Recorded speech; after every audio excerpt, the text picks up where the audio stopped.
कई सालों पहले नदी के किनारे पर एक तियत्स नामक नगरी हुआ करती थी। इस नगरी में शासन करने वाला राजा बहुत ही मूर्ख था। वहीं राजा का मंत्री बहुत चतुर था। एक दिन शाम के समय राजा और मंत्री दोनों नदी किनारे टहलते हुए शाम का आनंद ले रहे थे।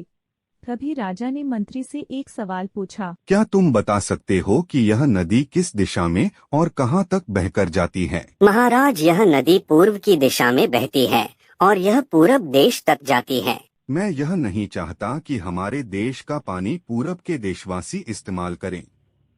मैं यह नदी का पानी रोकने के लिए दीवार खड़ी करने का आदेश देता हूँ। लेकिन महाराज, ऐसा करने पर हमारा ही नुकसान होगा। मंत्री, पानी हमारा है और पूरब देश वाले मुफ्त में इसका इस्तेमाल कर रहे हैं और तुम बोल रहे हो कि हमारा नुकसान होगा। इसमें हमारा कुछ नुकसान नहीं होगा। तुम जल्दी से जल्दी नदी में दीवार बनवाने का काम शुरू कराओ। मंत्री राजा की आज्ञा का पालन करते हुए कारीगरों को बुलाता है और नदी के पास दीवार बनवाने का काम शुरू करवा देता है।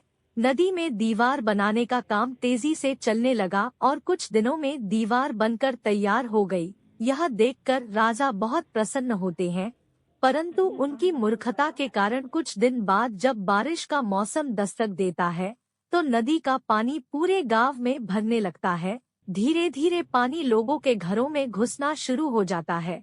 इससे परेशान होकर सारे नगरवासी एकत्रित होकर मंत्री के पास आते हैं। मंत्री उन्हें आश्वासन देता है कि वह इस समस्या का हल ढूंढ निकालेगा।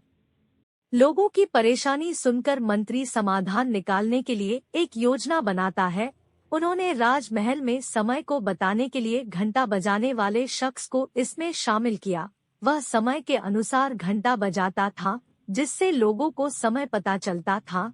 मंत्री ने उसे कहा कि आज तुम प्रति घंटे की बजाय हर आधे घंटे में घंटा बजाना। उस आदमी ने मंत्री ने जैसा कहा वैसा ही किया। इससे जब सुबह के 3 बज रहे थे तो उसने 6 बार घंटा बजाया। 6 घंटे सुनकर राजा और सभी नगरवासियों को लगा कि 6 बज गए हैं और सुबह हो गई है। राजा उठकर बाहर आता है तो वहाँ मंत्री पहले से मौजूद होता है।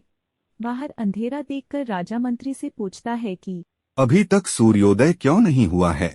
राजा के सवाल का जवाब देते हुए मंत्री ने कहा, महाराज, प्रातःकाल हो चुकी है, पर हमने पूर्व दिशा वालों के यहाँ पानी को जाने से रोक दिया है, तो शायद इसलिए उन्होंने हमारे यहाँ सूर्य की रोशनी को आने से रोक दिया है।